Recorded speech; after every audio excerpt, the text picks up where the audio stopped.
Hi, my name is Christian Devine and welcome to RetroView, a safe zone for physical media. On this channel we basically look at physical media past, present, and future and discuss the inherent qualities of the material of the media, and also I place them in a cultural context of when I saw them, because I think that's kind of, to me, the most interesting way of looking at media is when it came out. You have to place films and music, etc., into their cultural time capsule to explain things, and that definitely holds true particularly for this film that we're doing, which is a long-awaited Blu-ray release of one of my favorite fantasy films that nonetheless has a problematic element that we will discuss. And I'm talking, of course, about 1964's Seven Faces of Dr. LAO. That's showbiz!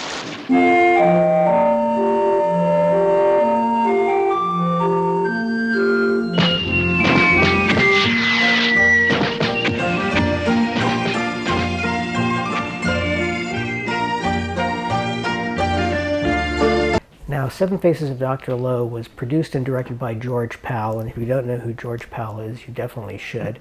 Basically, he's kind of was the Walt Disney of Europe, special effects master, and particularly in the art of stop-motion animation with his kind of patented Puppetoons, as he called them. And he immigrated to America when the Nazis started taking over Europe, and he established himself pretty quickly in Hollywood with Oscar-nominated and Oscar-winning shorts. And his films were very fun, visually stunning, very jazzy, and had a lot of heart to them. And he utilized, young animators like Ray Harryhausen and Jim Danforth. And he was very much, by all accounts, one of the nicest directors in Hollywood history. And it actually hurt his career because he seemed to have a lot of trouble getting his later projects funded. And Harlan Ellison tells kind of a heartbreaking story about having to turn George Pal down on a movie, which he knew the financing was dependent on Ellison being the screenwriter. And that's in Harlan Ellison's Watching, which I highly recommend. And so, to cut a long story short, George Pal was very successful in Hollywood with his science fiction film Destination Moon, and followed that up with Conquest of Space. Of course, he also produced the classic 1953 version of War of the Worlds, and then the follow-up When Worlds Collide. And Tom Thumb, and of course The Time Machine, which is my favorite George Pal movie, and some lesser films after that, but a giant Cinerama epic called The Wonderful Warner Brothers Grimm, which has finally come out on Blu-ray also from Warner, and I highly recommend that you pick that up because it looks absolutely stunning. And it was nominated for Special Effects Oscar, and there's a wonderful dragon in it, animated by Jim Danforth and designed by Hua Chang, both of who worked on Seven Faces of Dr. LAO. So George Pal was, a good person, and his films had a pretty progressive, if not albeit religious, point of view. And he was always very much, outspoken against racism and bigotry and persecution, etc. And ironically, that comes into play with 1964's Seven Faces of Dr. LAO, based on a book by Charles Finney called The Circus of Dr. LAO, which I've never read, but now I really want to read it. It was written in 1935, kind of a precursor to Something Wicked This Way Comes, about this Chinese kind of magician who comes to this western town and kind of exposes themselves, holds up a mirror to their corruption, so to speak. And I believe the book is far less sentimental than the film, but nonetheless that's the basic plot of the film. And the screenplay was written by Charles Beaumont, who is famous for his Twilight Zone scripts. And the special effects team of Jim Danforth and Hua Chang and others came back, and this time they won an Oscar, or were nominated for an Oscar, I should say, for the film. And William Tuttle, the makeup man, won a special honorary Oscar for his amazing work in the film. Mr. William Tuttle.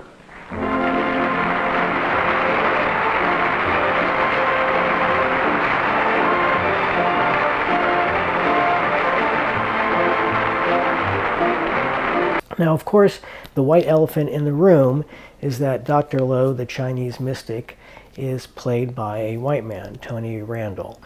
And this takes a lot of context to go back to 1964. This is a year when black people were still literally segregated at fountains, at cafes, at pools, buses, etc. And so it was not an enlightened time necessarily in Hollywood. And George Pal had left his home country of Hungary to come to America to escape Nazi persecution.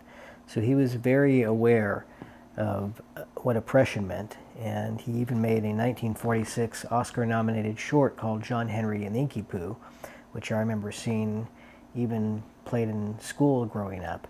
And for 1946, it's a very heroic representation of a black character, and the film holds up quite beautifully today.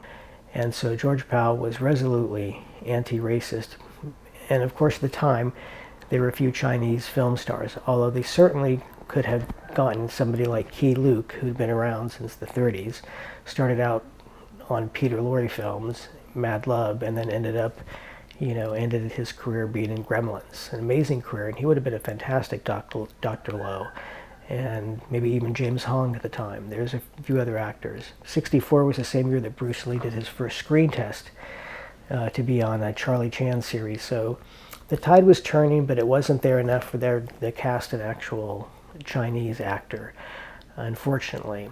Now, to the film's credit, and of course it's ironic that a film that deals with racism and bigotry has a white actor playing an Asian actor. That's one of Hollywood's ironies. And me as a white person, I will never tell anybody how they have to react to this film. I think the character is wonderful, and Tony Randall's performance is fantastic, and the film is in no way poking fun at Dr. LAO. He's the hero. This town ain't big enough for you and me, partner. He's charming and funny and very unique, and does not play into the stereotypes that you might think, which is why the performance is really cool. And Tony Randall is playing multiple different characters in the film, so to me part of this is also part of a theatrical tradition of actors playing multiple roles in films. And Peter Sellers, who George Pal wanted to be in the film, would have done variations of the same thing. Alan Arkin later on became famous for doing these different parts. We don't necessarily have that tradition anymore because so much of it is built around kind of blackface or yellowface, so it's good that we've moved on.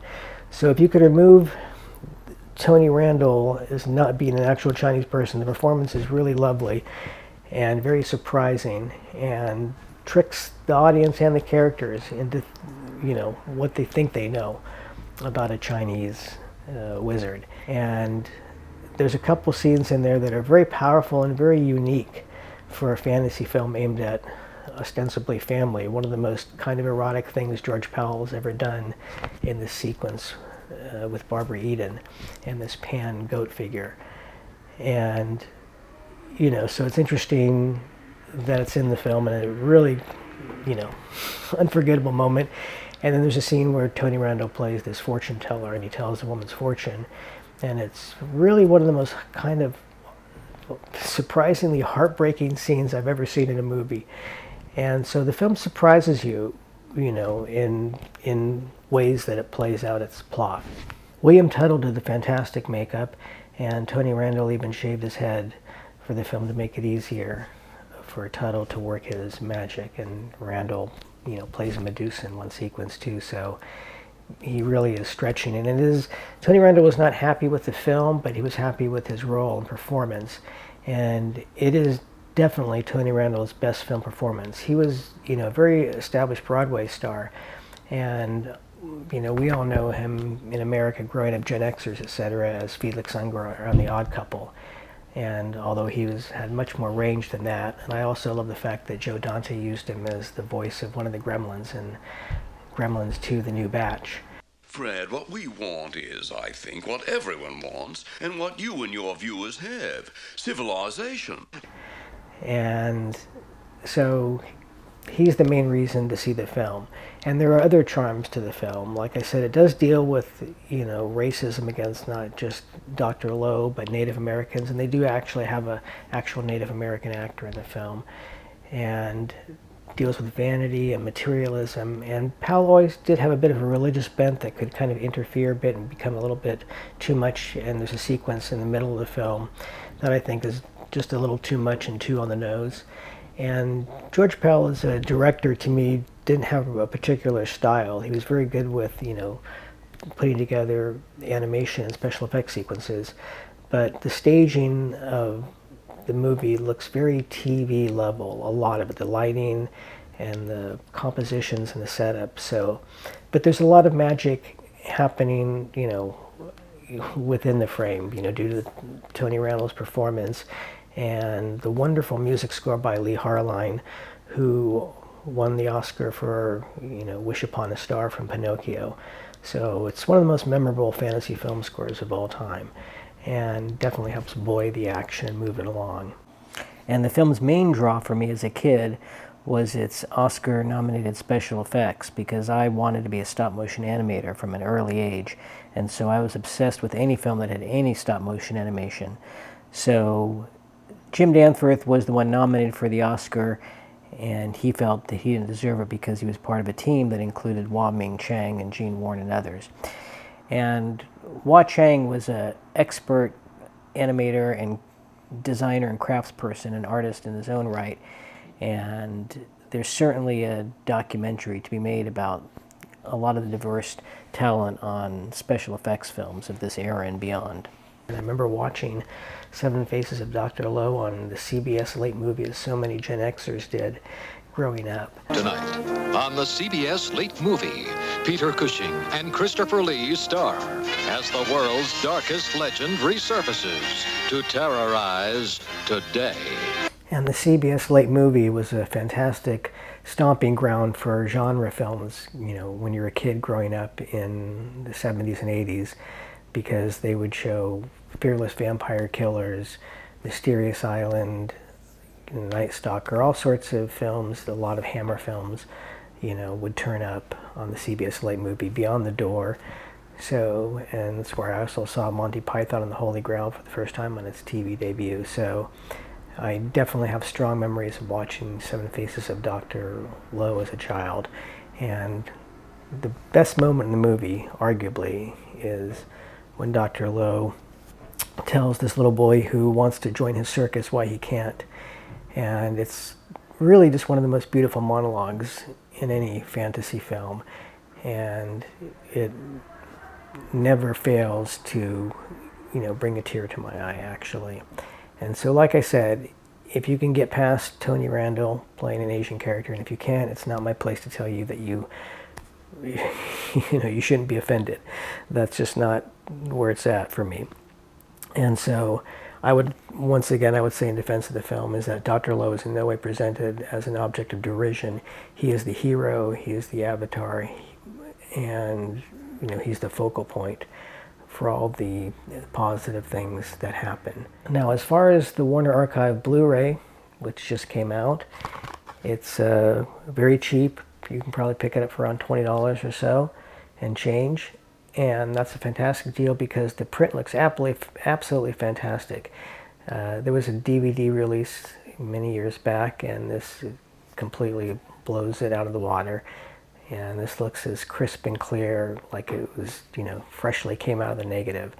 I would also say check out the Fearless Vampire Killers, another stellar release from Warner Archive. They really do a great job on a lot of these films, and where they kind of skimp out, just for budgetary reasons, of course, is not having, there's no commentary, there's a couple little extra featurettes, but nothing going into the background of the film, or even having some Chinese scholars, academics, media people talk about the film, because that's exactly how you should place that context. There should be not warnings, but a bit of a message that what you're going to watch does reflect a different cultural period. There's nothing wrong with doing that. Growing up, TV shows put those disclaimers on James Bond movies, on The Exorcist. The Exorcist is a film dealing with the supernatural. Parental discretion is advised. It's not like it's a byproduct of this era being too sensitive. It's just exactly how we should look at history. We should put it in its cultural context. And then it's up to us as individuals to judge, how we accept it or not. But growing up being a fan of Bruce Lee and knowing the difference between, a Chinese film and a Japanese film, I just looked at Dr. LAO as a hero. And if I thought he was an offensive stereotype, as I've seen others portray, like Mickey Rooney in Breakfast at Tiffany's, I would not have watched the film or wanted to have any connection to it. So, but once again, that's up for every single person to decide for themselves. And I highly recommend the film if you're interested in genre films. It's a wonderful fantasy film, and you can certainly place it into its cultural context and enjoy it for what it is, which it does have a powerful message against bigotry and racism and materialism, etc.